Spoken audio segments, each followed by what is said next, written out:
Depan hebat. Inilah Indonesia Sehat. Indonesia Sehat. Setiap Jumat pukul 10 sampai dengan pukul 11 waktu Indonesia Tengah. Kami hadir membahas kesehatan anak dan juga remaja. Mulai dari pencegahan stunting hingga pentingnya deteksi dini TBC sejak awal. Indonesia Sehat menyoroti peran guru dan orang tua dalam menjaga tumbuh kembang anak di rumah dan di sekolah. Kami juga membahas pemeriksaan kesehatan gratis di sekolah serta dukungan pemerintah untuk menciptakan generasi yang sehat, cerdas, dan produktif. Dengarkan dan ikut peduli karena anak sehat hari ini adalah Indonesia kuat di masa depan. Indonesia Sehat setiap Jumat jam 10 sampai dengan 11 waktu Indonesia Tengah hanya di Pro 1 RRIND, Kanal Informasi dan Inspirasi. Kanal Informasi dan Inspirasi.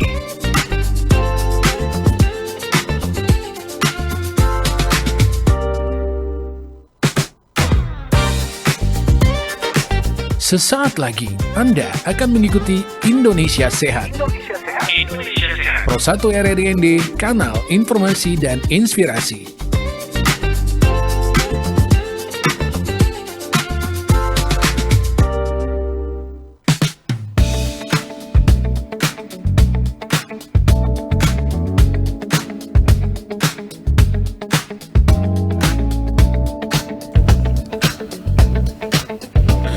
Selamat siang pendengar dimanapun Anda berada. Apa kabar untuk Anda di siang hari ini?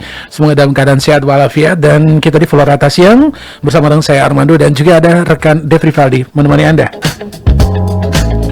Tiba kita di segmen Indonesia Sehat seperti biasa. Setiap hari Jumat kami hadir untuk Anda. Dan di hari ini ya tiba kita akan sedikit membahas soal obat-obatan nih. Di studio sekarang ada narasumber saya, ada Dr. Yosefa Lililona. Selamat siang, Dok. Selamat siang. Bisa lebih dekat sama mic-nya, Dok? Ditarik dekat. Okay. Hehe.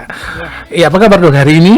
Baik, sehat. Ya, mohon maaf ya, saya ini pendengar saya ngajak dokter ke studio ini padahal lagi bertugas nih siang hari ini.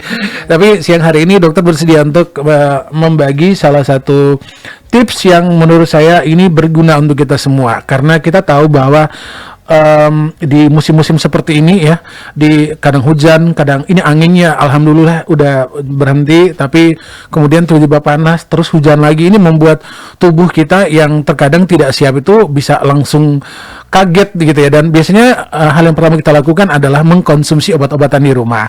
Tapi biasanya kadang-kadang, ini bukan kadang tapi sering-sering juga kita menemui orang-orang yang terkadang menyimpan obat-obatan di rumah itu demi katanya untuk mempersiapkan diri kalau misalnya ada yang sakit ya, sebut aja kayak obat pilek, obat batuk, atau obat penurun panas, ya hal-hal sederhana seperti itu. Tapi terkadang bisa bablas, kadang-kadang tuh bisa disimpan, dibeli, disimpan, tapi tidak dikonsumsi, akhirnya banyak terbuang percuma gitu ya. Nah, siang hari ini saya bersama dengan dokter akan membicarakan hal itu. Ini, Dok, sebenarnya nih apa saja jenis obat-obat P3K yang wajib ada di rumah untuk keluhan sehari-hari agar masyarakat ini ya tidak perlu untuk menimbun terlalu banyak obat nih, Dok? Oke, makasih pertanyaannya ya. Sebenarnya prinsip menyimpan obat untuk masyarakat awam atau masyarakat umum itu sebenarnya prinsipnya sederhana saja, dan jenisnya jangan banyak. Artinya sesuai kebutuhan yang misalnya paling banyak diderita. Kalau misalnya contoh ya, yang kita harus ada atau wajib itu biasanya obat panas. Paracetamol. Ya, itu wajib. Jadi artinya dari yang besar, kecil itu biasanya pertama panas sakitnya. Terus yang kedua itu obat flu. Tapi obat flu ini kan sudah banyak ya. Jadi kalau misalnya menyimpan atau mau mempersiapkan gitu, obat flu yang artinya jangan banyak jenis gitu. Kadang kita, saya boleh sebut merek ya gitu. Boleh ya. Contoh misalnya ada yang punya flu step, Mixagrip, tapi belinya banyak ya, jadi ada lagi jenis nama-nama lain, tapi itu dibeli disimpan. Jadi kalau saya sarankan salah satu saja gitu. Salah satu saja ya. Ya, kemudian yang wajib itu seperti betadine ya. Itu obat luka ya, Dok ya? Obat luka sederhana gitu. kemudian peralatan-peralatan P3K lah ya, seperti kasa atau kemudian mungkin gunting ya, Iya. seperti itu. Gitu. Itu yang baju disiapkan ya. Ya, jadi Iya. yang sederhana saja. Tapi sebenarnya tuh untuk obat-obatan yang seperti itu memang harus disiapkan ya, tapi dalam jumlah sedikit ya dok ya. Iya. Jadi terkadang ada orang beli, aduh, ya ini lagi satu dok. Sebenarnya untuk proses penggunaan obat-obatan yang dibeli, misalnya kita beli obat sebut aja seperti yang dokter udah mention tadi itu obat flu set contohnya. Tapi terkadang ada orang yang mengkonsumsi, tapi kok tidak sembuh gitu. Terus beli lagi yang jenis yang baru gitu. Itu berbahaya atau tidak dok?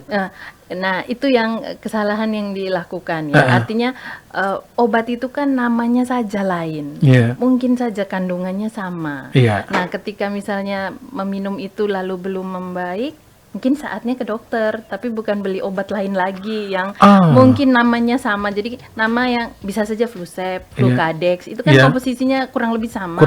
Nah, nanti Flusepnya tidak baik, beli Flucadex lagi, kemudian beli Paratusin lagi, contohnya. Nah, belum sembuh juga. Nah, itu salah gitu. Harusnya ya begitu sudah misalnya Paratusin tidak membaik, mungkin ada hal lain, tidak sekedar flu saja gitu. Atau tidak sekedar panas saja. Jadi ya itu saatnya konsul ke dokter gitu. Tapi sebenarnya gini dok, bahaya atau tidak sih gitu? Maksudnya ya itu dulu deh, bahaya atau tidak gitu? Iya, kalau saya bahaya karena pertama kita memasukkan obat yang sama kan sebenarnya. Jadi misalnya saya sudah minum ini siang, lalu 2 jam saya artinya minumnya pagi, katakan jam 9, lalu kita rasa kok panasnya belum turun, kita beli lagi yang lain. Padahal obatnya sama isinya. Nah, itu kan jadi overdosis misalnya gitu. Jadi begitu ya pendengar, kalau misalnya satu jenis obat sudah dikonsumsi baru konsumsi satu, tapi udah langsung pingin sembuh gitu. Padahal kan respon tubuh seseorang itu kan beda-beda ya dok ya. Terkadang ada yang butuh waktu untuk proses penyembuhan. Jadi sebenarnya untuk normalnya dok, normalnya itu untuk mengkonsumsi satu jenis obat untuk bisa mendapatkan hasil yang tepat kepada seseorang itu harus dikonsumsi dalam jangka waktu berapa lama dok? Jadi ini kembali lagi tergantung sakitnya apa sebenarnya. Jadi kalau kita bahas kembali seperti flu atau batuk, berarti kita minum kan kalau dewasa 3 kali 1. Dan kalau setiap orang tuh lain-lain ya. Jadi dia bisa merasa misalnya dia minum ini rasanya kok membaik atau kemudian menjadi semakin berat gitu. Jadi keputusan itu biasanya kalau antibiotik kan kita berikan 3 hari. Tapi kalau obat yang lain itu kan sebenarnya hanya bersifat meredakan gejala saja. Sehingga kalau misalnya 1 kali 24 jam dan dirasa belum membaik ya berarti belum berefek gitu, ada hal lain seperti itu. Berarti memang harus diperiksakan ke dokter untuk mengetahui kondisi yang sebenarnya gitu.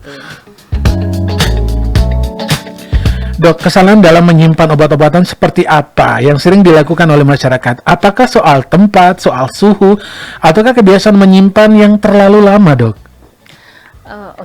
Tempat, suhu, dan terlalu lama. 3 itu bisa menjadi salah gitu ya. Pertama, tempat itu kalau kita simpannya contoh nih di dapur misalnya, atau kemudian kita keluar dekat tempat yang cucian atau apa, lalu obatnya kita taruh di situ, ya artinya ada saja kejadian di rumah ya. Jadi yang membuat mungkin kita akhirnya menaruh di situ atau menaruh di sini. Nah, itu tempat. Jadi prinsipnya itu kalau tempat jangan yang terpapar matahari langsung atau terlalu panas atau kemudian terlalu lembab misalnya, itu tidak boleh. Nah, itu sudah kemudian menjawab soal suhu tadi ya. Artinya jangan panas sekali atau jangan terlalu dingin. Lalu tentang berapa lama. Nah, kalau berapa lama itu biasanya di setiap obat kan ada expire-nya. Nah, jadi kalau misalnya sudah mendekati berarti ya harus dibuang gitu. Jadi tidak boleh lama-lama. Jadi kalau seseorang menyimpan obat lama, dia juga harus ada waktu untuk mengecek gitu. Entah per bulan, per 3 bulan untuk obat-obat yang dia simpan. Tapi biasanya untuk waktu kadaluarsanya itu biasanya untuk satu jenis obat berapa lama dok biasanya? Kalau tergantung ya, ada yang sampai 2 tahun, ada yang 3 tahun. Tapi biasanya kalau obat-obat yang seperti injeksi itu tidak lama. Gitu, seperti itu. Jadi kalau untuk obat-obat injeksi itu bisa waktu setahun aja atau lebih? Setahun bisa, biasanya. ya. Oke. Jadi sudah kejawab ya mendengar bahwa tempat itu juga berpengaruh. Nah kemudian banyak masyarakat menyimpan obat batuk, pilek dan demam untuk berjaga-jaga. Kapan kebiasaan ini masih aman dikonsumsi dan kapan dikatakan berbahaya, Dok? Aman itu kembali lagi ya, soal kalau aman berarti ED-nya belum dekat misalnya. Oke.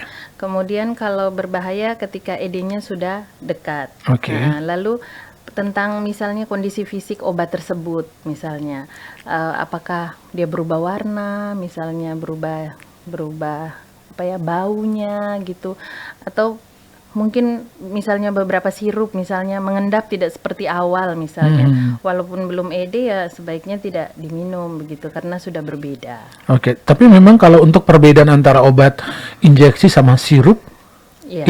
itu perbedaannya perbedaan waktu masa Expired. penyimpanannya tuh expirednya berapa lama?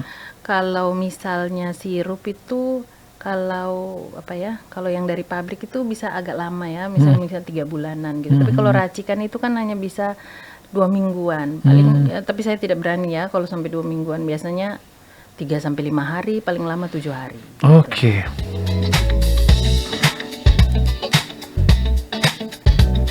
Nah ini bagaimana kalau tiba-tiba saya misalkan gitu, tiba-tiba mengkonsumsi obat-obatan yang merusak, aduh kayak ini cocok deh, saya konsumsi, tapi saya tuh tidak melihat tanggal kadaluarsanya, itu bahaya nggak sih, Dok? Begini, pertama pasti bahaya ya, karena sudah tidak sesuai ketentuan. Tetapi memang ketika obat ED kita konsumsi itu dia tidak akan langsung misalnya bereaksi gitu ya. Hanya ada kasus-kasus tertentu yang memang bereaksi, misalnya muntah dan lain sebagainya, tapi ada yang tidak langsung. Tetapi tentu ketika sudah ED, efek atau khasiat obatnya kan sudah menurun. Sehingga kalau kita minum untuk tujuan kita sebelumnya sakit itu, contoh panas, mungkin panasnya tidak turun begitu. Kemudian ada pada beberapa obat itu dia secara kimiawi ketika sudah sampai di ED-nya dia bereaksi, artinya berubah gitu secara struktur kimia, dan itu bisa bereaksi terhadap misalnya ginjal, antibiotik biasanya ya, itu biasa mengganggu ginjal, dan itu kalau misalnya itu sering dilakukan ya tentu tidak baik.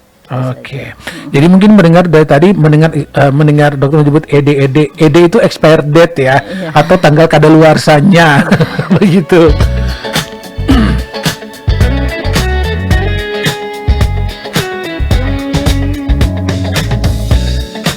Jadi ini juga udah kejawab ya, apakah benar ada obat yang efeknya bisa berkurang atau justru berubah jika sudah kadaluarsa? Berarti ini sudah kejawab ya, Dok ya. Nah ini, Dok, ini sebenarnya yang mungkin harus digarisbawahi. Terkadang nih kan masyarakat tuh begini, ketika menerima obat dari satu dokter itu ketika dikonsumsi itu belum turun-turun. Tadi udah kejawab bahwa memang itu terkadang obat itu harus dikonsumsi rutin gitu. Kalau jika Anda sudah mengkonsumsi rutin kemudian masih belum ada perubahan, berarti segera memeriksakan diri. Tetapi tetapi lagi nih, Dok, ada masyarakat kita yang terkadang pergi ke dokter A nih mendapatkan obat tapi tidak sembuh, dia pergi ke dokter B. Terus dikasih dengan obat yang lain tapi mungkin dengan dosis yang berbeda tapi mungkin yang hampir sama, terus sembuh, mengatakan bahwa saya cocok sama dokter ini nih gitu. Jadi ini pendengar mungkin harus digarisbawahi lagi bahwa ternyata bukan dokternya yang mujarab tapi sebenarnya konsumsi obatnya yang benar gitu ya. Jadi pada dasarnya semua dokter itu sama, pasti akan memberikan jenis-jenis obatan yang sama sesuai dengan keluhan-keluhan dari pasien. Jadi tidak ada. Nah ini masuk ke satu pertanyaan yang saya sempat baca sekitar 2 atau 3 hari yang lalu gitu. Benar nggak sih, Dok, di dalam sistem farmasi ini ada yang disebut dengan obat-obatan dewa, Dok? Jadi ini mungkin pendengar mungkin agak aneh mendengar istilah obat-obatan dewa gitu ya, karena kan ada orang yang katanya ada jenis obat-obatan yang tuh obat-obatan dewa ini yang harganya tuh dalam tanda kutip lebih mahal gitu. Soalnya bisa jelaskan di sini, Dok. Kalau Ini mungkin strategi pasar mungkin ya, atau marketingnya obat tersebut. Tapi kalau misalnya saya selama ini artinya berpraktek, memang ke pasien akan saya jelaskan gitu. Jadi terutama maksudnya saya kan juga menerima pasien-pasien yang BPJS gitu ya. Kadang-kadang mereka itu minta bilang biar obat yang ini dok, biar kami bayar misalnya. Tapi sebenarnya bukan itu ya. Jadi tetap semua itu kalau saya pribadi pasti akan memberikan memang sesuai protapnya dulu. Artinya tingkatannya dulu dengan keluhan yang dilihat saat itu. Jadi tidak langsung kemudian kita memberikan yang mungkin seperti yang diminta. Kemudian yang tentang obat dewa mungkin hanya soal harga ya, tetapi kandungannya sama. Ini saya boleh sebut ya, contoh nih misalnya amoxicillin, kemudian ada yang minta misalnya yang bayar misalnya Amoxan, tapi kita kan lihat juga ya dengan kondisi. Kalau misalnya cuma batuk pilek kayaknya Amox juga bisa gitu. Tetapi kalau misalnya luka atau infeksi yang sudah lama mungkin kita akan jelaskan dulu kalau saya, tapi tidak ada saya membilang bahwa ini satunya yang jelek atau satunya lebih bagus karena terkait harga tadi. Semua itu kembali lagi ke klinis yang ditampilkan pasien begitu. Hanya ya ada beberapa ya namanya juga pasien, saya mau lebih cepat sembuh bla bla, artinya mungkin agak ngotot dalam hal ini gitu. Jadi akhirnya ada beberapa orang yang bersugesti gitu ya, ketika dia membayar lebih, sugesti sembuhnya lebih cepat gitu. Ada juga, nah itu faktor yang mungkin secara pribadi dibangun oleh diri sendiri, padahal tidak juga ya begitu. Artinya secara teori atau yang harusnya gitu tidak begitu gitu. Walaupun dokter sempat mention barusan, tapi ada satu yang saya pernah mendapat sebuah cerita terkait obat-obatan. Mungkin dokter pernah mendengar tentang kapsul kosong. Saya pernah mendengar cerita itu, yang mana ada satu orang pasien yang datang ke dokter tuh katanya, saya pingin sembuh dok, saya sudah mencoba semua obat-obatan tapi kok tidak sembuh-sembuh. Ya, kemudian dokter memberi sebuah obat. Nah, ini obat yang paling mujarab gitu. Tolong dikonsumsi sampai selesai. Nanti jika sudah habis itu nanti datang lagi ke sini. Nah, nanti baru kita akan memeriksakan lagi hasilnya. Belum juga selesai obatnya, mungkin sudah 1 minggu atau 2 minggu dikonsumsi, datang lagi nih. Dok, saya udah sembuh dok ternyata gitu. Obat yang dokter kasih itu ternyata mujarab sekali. Terima kasih dok. Itu obat apa sebenarnya? Dokter membeberkan fakta bahwa ternyata itu adalah kapsul kosong yang dikasih. Jadi ternyata memang sugesti itu juga perlu ternyata. Benar, itu. Ya mungkin ini adalah sebuah cerita yang mungkin kita masih belum tahu validasinya gitu.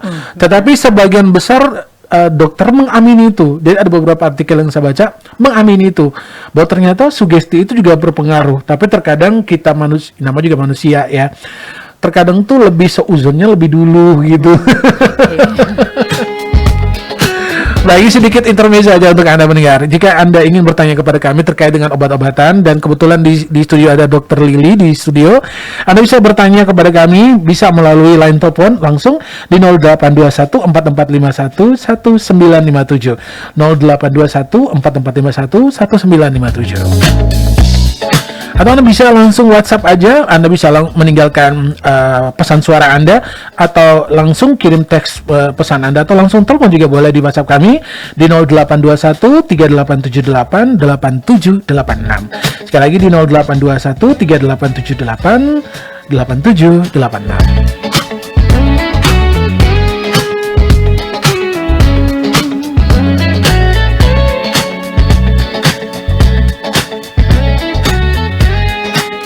Nah, ini satu pertanyaan lagi dok sebelum kita break ya. Ini soal apa efeknya jika obat yang seharusnya disimpan di suhu ruang malah disimpan di kulkas dalam waktu yang lama. Jadi kan ada orang nih, tadi kan seperti dokter bilang, mungkin terkadang situasi rumah tidak kondusif misalnya, atau mungkin dia tinggal di dalam kos yang sempit mungkin, ataupun mungkin tinggal di rumah yang terlalu hiruk pikuk, jadi dia merasa bahwa kulkas itu adalah tempat yang paling aman untuk menyimpan obat-obatan. Dan memang berdasarkan pengalaman saya, ada orang yang menyimpan obat di dalam kulkas, terlebih yang jenis sirup.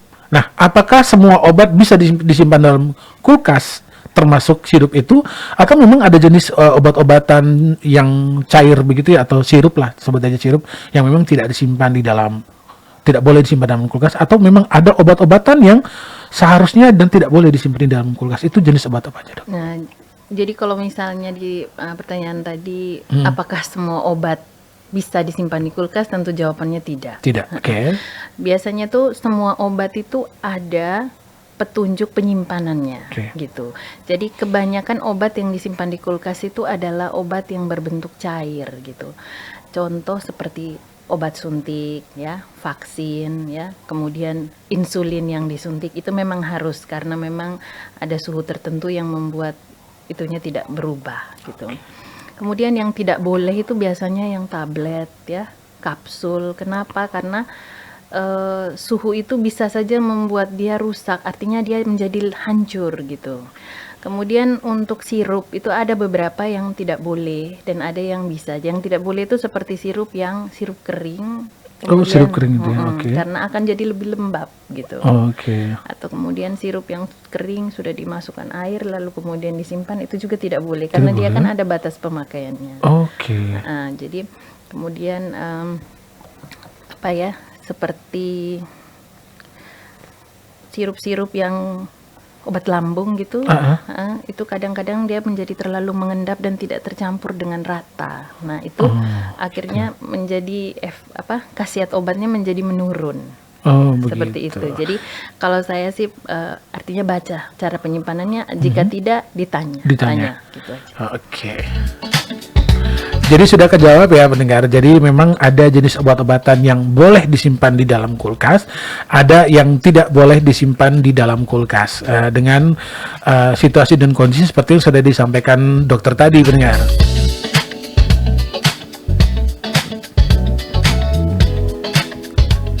Kalau misalnya itu seperti obat kayak insulin itu memang harus atau vaksin itu memang harus disimpan di kulkas karena dalam kondisi tertentu bisa akan mengurangi efek ya, Dok ya. Iya. Kalau disimpan bukan jika di suhu ruang gitu ya. Kan 2-8 derajat. Oh, biasanya begitu. kulkas. Baik pendengar, masih bersama di Indonesia Sehat, masih bersama saya Armando dan juga ada narasumber kami, ada Dr. Yusuf Ali Lilonda di sini, seorang dokter umum. Kita membahas soal obat-obatan dan kami akan break dulu pendengar. Tetap bersama dengan Pro 1 RRI ND, kanal informasi dan inspirasi.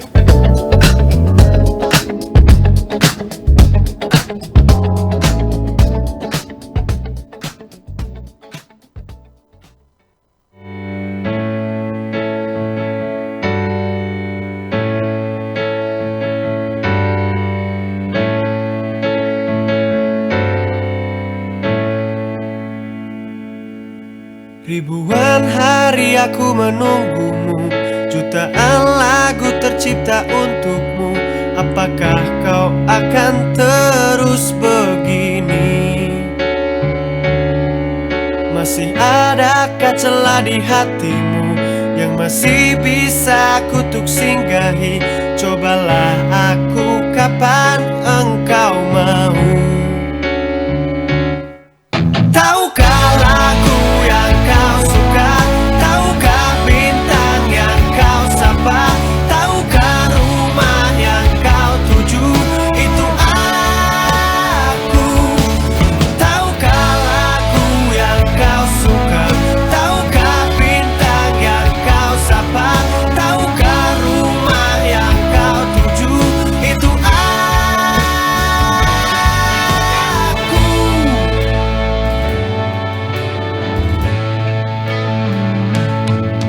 Coba keluar di malam badai, nyanyikan lagu yang kau suka, maka kesejukan yang kau rasa.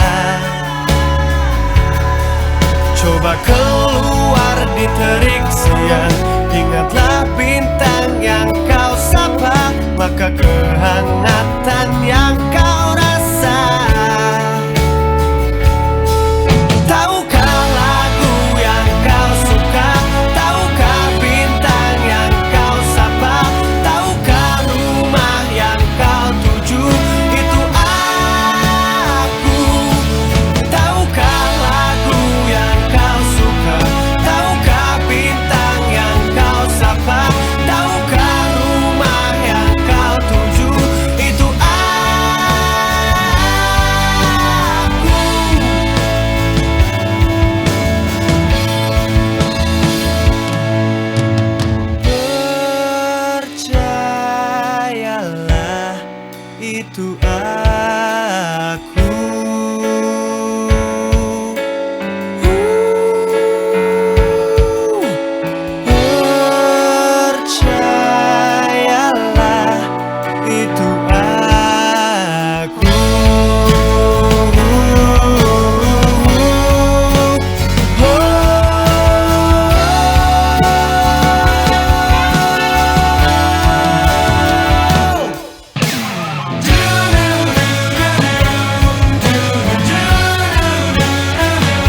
bisa datang kapan saja.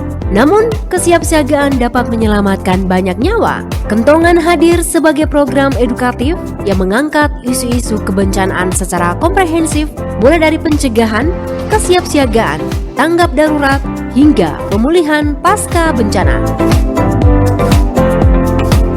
Program ini menjadi wadah komunikasi dan kolaborasi antara pemerintah dan masyarakat bersama BPBD, BNPB, BMKG, relawan, serta berbagai elemen kebencanaan lainnya.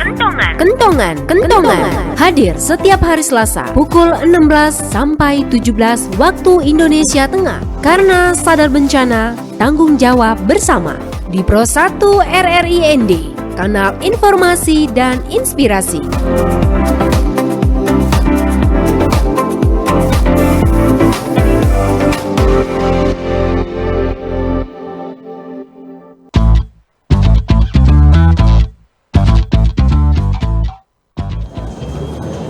Hai Ani, wow, keren sekali tasmu. Beli di luar negeri ya? Pasti mahal. Oh, jangan salah Mira. Tas ini bukan beli di luar negeri ya. Tidak mahal dan terjangkau harganya. Oh ya? Ya iyalah, tasku ini buatan dalam negeri loh. Keren kan? Pasti kamu sudah menduga-duga ya bahwa tasku ini produk luar negeri. Kamu tidak malu ya gunakan produk dalam negeri? Hah? Malu? Oh tidak.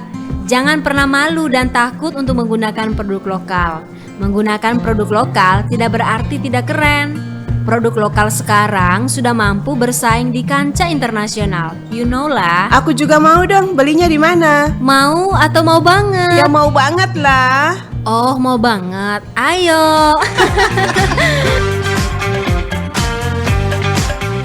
Cintailah produk dalam negeri. Dengan menggunakan produk dalam negeri, kita telah memberikan satu dukungan terhadap bangsa Indonesia.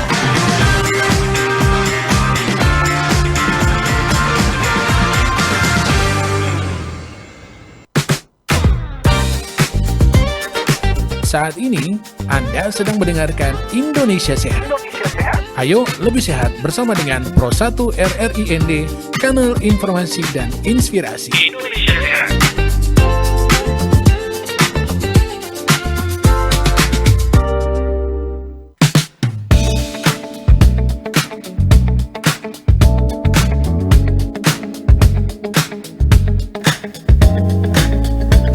Peringat dimanapun Anda berada, kita masih di Indonesia Sehat.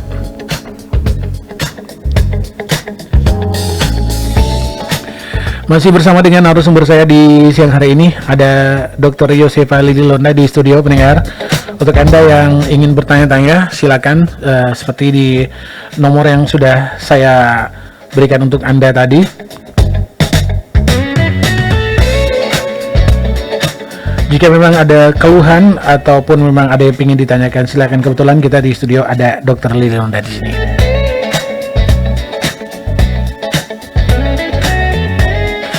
Nah, Dok, untuk obat sejenis sirup gitu ya. Ini kalau setelah dibuka, itu sebenarnya berapa lama sih waktu untuk dikonsumsinya, Dok? Kalau sirup itu, kalau yang sirup dari pabrik gitu ya, itu 1-3 bulan setelah dibuka. Setelah dibuka, oke.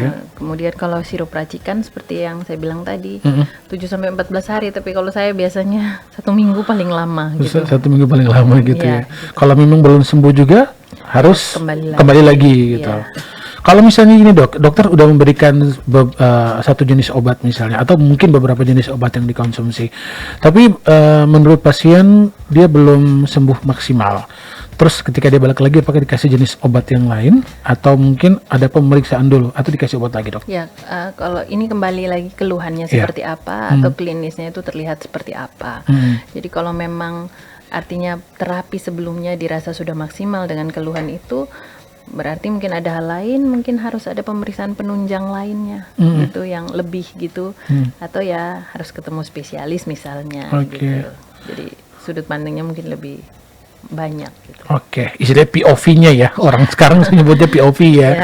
Jadi memang kalau sudah begitu memang tergantung dari dokternya, apakah dikonsultasi dengan dokter yang lain atau memberikan jenis obat yang lain gitu ya.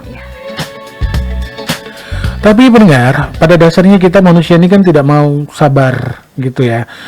Ya mungkin ada yang orang dalam seminggu lagi mau nikah misalnya, atau mungkin ada janjian sama doi, aduh saya harus sembuh nih sekarang gitu. Tetapi kan yang namanya kita kan tidak tahu kondisi kita seperti apa. Kalaupun konsumsi obat belum juga obat-obatan warung misalnya, Anda meyakini bahwa oh saya sakit A misalnya, ketika beli obat di lambung belum ada penyembuhan, sebaiknya diperiksakan diri ke dokter gitu ya. Mungkin nanti akan mendapatkan jenis obat yang berbeda, ataupun mungkin dokter akan memberikan periksa darah dulu deh gitu. Nah, masih dengan soal obat nih. Ini kalau misalnya kita kan ada orang-orang nih jenis penyakitnya yang dia harus mengkonsumsi obat dalam jumlah banyak, lebih dari 2 misalkan gitu. Tapi obatnya tuh banyak, terus dia pingin mindahin obat gitu. Taruh misalnya di plastik klip, atau taruh di tempat wadah yang lain yang menurut dia lebih estetik. Itu bahaya atau tidak sih, Dok? Dipindahkan obat dari kemasannya? Menurut saya itu berbahaya ya.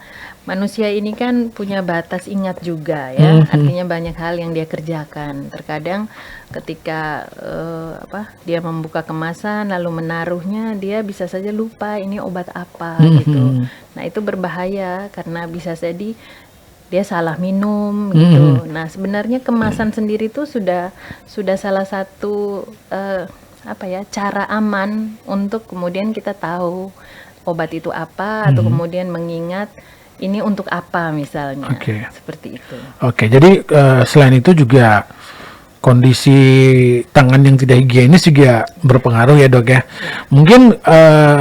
Mungkin akan ada yang bilang, saya akan memberi label nih, misalnya ini obat untuk tambah ganteng misalnya, atau ini obat untuk tambah cantik misalnya, taruh di labelnya. Tetapi memang tidak disarankan, karena wadah dari obat tersebut atau kemasan dari obat tersebut itu memang sudah tahan dari segala-galanya gitu ya, selain dengan situasi suhunya tadi ya. Betul. Dok ya. Karena kondisi tangan Anda juga berpengaruh ya, pendengar ya.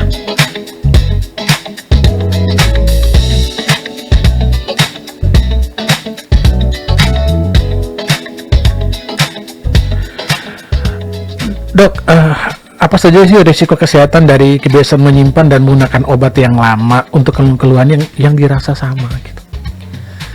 Kalau misalnya suka menyimpan obat kemudian untuk keluhan rasa sama, jadi kadang-kadang keluhan sama itu kan menurut kita ya, gitu. Jadi ya mungkin yang paling sederhana saja sakit kepala gitu. Tapi kadang-kadang sakit kepala yang berikutnya itu tentu mungkin berbeda dari sakit kepala yang sebelumnya. Jadi pemicunya atau apa itu mungkin saja berbeda. Jadi kalau misalnya kita minum obat yang sama, mungkin tidak sembuh gitu saja. Jadi atau kemudian kita tetap berkeras nih minum obat yang sama, mungkin akan ada risiko yang lain. Paling sederhana biasanya iritasi lambung gitu, karena penggunaan obat-obat nyeri itu kan dengan jangka panjang atau kemudian terlalu banyak itu akan mengiritasi lambung, tiba-tiba ulu hatinya nyeri misalnya gitu. Dok, apakah mengkonsumsi obat antibiotik secara terus menerus, apakah tubuh akan resisten terhadap obat tersebut, Dok? Ya, jadi resisten itu sebenarnya begini ya. Jadi antibiotik itu jika kita meminum tentu ada jangka waktu.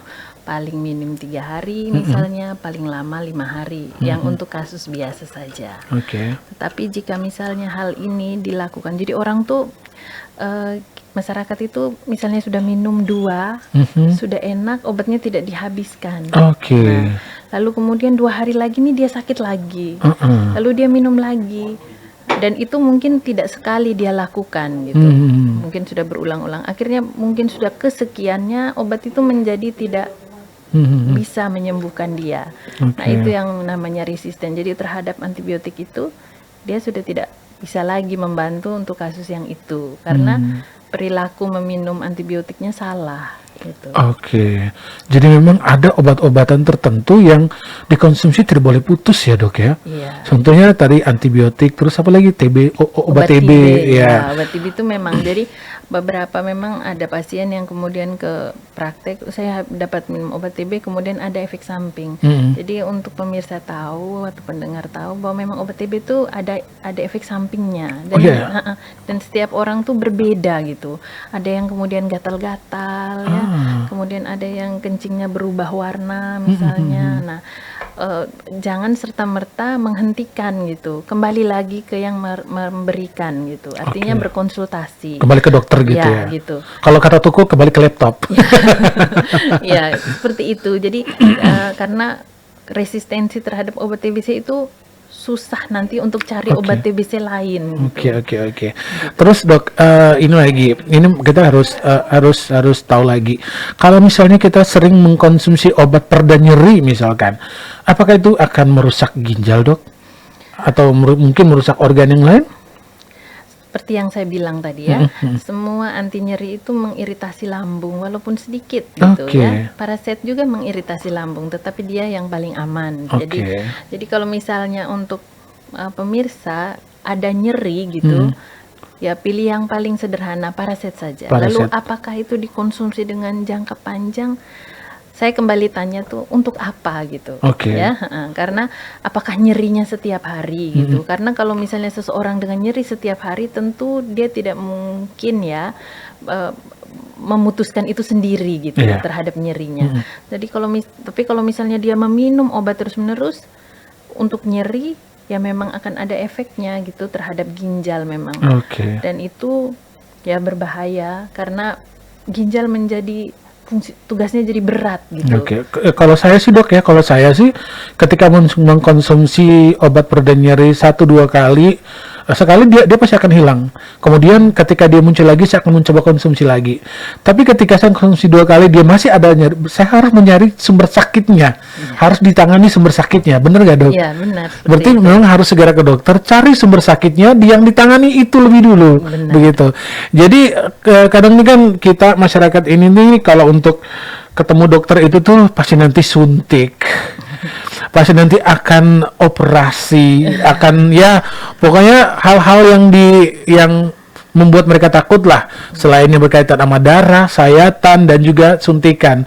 Padahal sebenarnya untuk Anda pendengar, kalau misalnya Anda sering mengalami sakit-sakit tertentu yang berulang, kemudian Anda sering mengkonsumsi obat pereda nyeri, kemudian dia hilang dan muncul kembali dalam waktu yang tidak terlalu lama. Kalau misalnya jaraknya mungkin Anda konsumsi sekarang, terus tahun depan dia sakit lagi, atau mungkin 6 bulan sakit lagi, it's okay Anda konsumsi obat. Tapi kalau misalnya Anda mengkonsumsi lagi, mungkin hari ini sakit, Anda mengkonsumsi obat pereda nyeri kemudian dia hilang, besoknya dia muncul lagi, nah berarti ada sesuatu yang salah dalam tubuh Anda atau di bagian tubuh yang sakit tersebut. Harus segera datang ke dokter untuk dilakukan pemeriksaan sehingga ditindaklanjuti. Nah, terlebih ini gigi ya pendengar ya, ini yang paling sering dialami nih orang-orang nih. Kalau sudah sakit gigi itu tuh katanya takut, selalu tuh pasti takutnya apa? Dicabut. Padahal belum tentu dicabut padahalnya. Pasti dokter akan melihat dulu nih, ini harus dicabut atau tidak, atau dikasih obat dulu kah atau apa. Jadi tidak serta-merta dicabut ya pendengar ya. Kita ternyata asasi ngobrol kita udah hampir di penghujung acara nih ternyata nih. Satu pertanyaan pamungkas deh ini ya, sebagai penutup nih, apa 3 prinsip paling penting yang harus diingat masyarakat agar obat P3K di rumah tetap aman, efektif, dan tidak terbuang percuma, dok? Prinsipnya itu biasanya tepat waktu, ya, minumnya harus tepat waktu, waktunya yang pas, kemudian tepat simpannya, lalu tepat tujuannya, gitu. Jadi kalau misalnya obat sakit kepala ya jangan minum obat diare. Tidak pas ya. Tidak pas. Kemudian tadi apalagi tepat simpannya ya. Kalau memang simpannya harus di suhu ruangan ya jangan dibawa, misalnya disimpan di kulkas misalnya, atau kemudian mungkin ditaruh di dapur contohnya, kita tidak tahu kondisi, artinya seperti itu. Oke, yang penting jangan di kamar mandi aja, dok. Itu keterlaluan. Baiklah, itu yang penting prinsipnya adalah tempat minumnya, kemudian tempat simpannya, kemudian Tempat tempat penggunaannya, lebih tepatnya ya. Jadi kalau misalnya obat sakit kepala, ya udah kalau untuk sakit kepala, jangan untuk tambah ganteng deh. Baik, terima kasih untuk Anda mendengar sudah mendengarkan Indonesia Sehat di siang hari ini. Sudah masih banyak hal yang akan kita bahas, tapi mungkin di waktu yang lain ya Dok, kita ketemu lagi ya Dok ya. Dan terima kasih untuk Anda. Topik kita siang hari ini adalah kesalahan umum masyarakat dalam menyimpan obat-obatan di rumah, bersama dengan Dr. Yosefa Lili Londa, seorang dokter umum sudah hadir ke studio. Terima kasih banyak Dok. Semoga tugas kembali, sehat selalu. Baik, terima kasih untuk Anda pendengar telah mendengarkan Indonesia Sehat, dan tentunya semoga di rumah lebih tertib lagi dalam menyimpan obat dan juga penggunaannya. Terima kasih atas kebersamaan Anda. Selamat siang, sampai jumpa.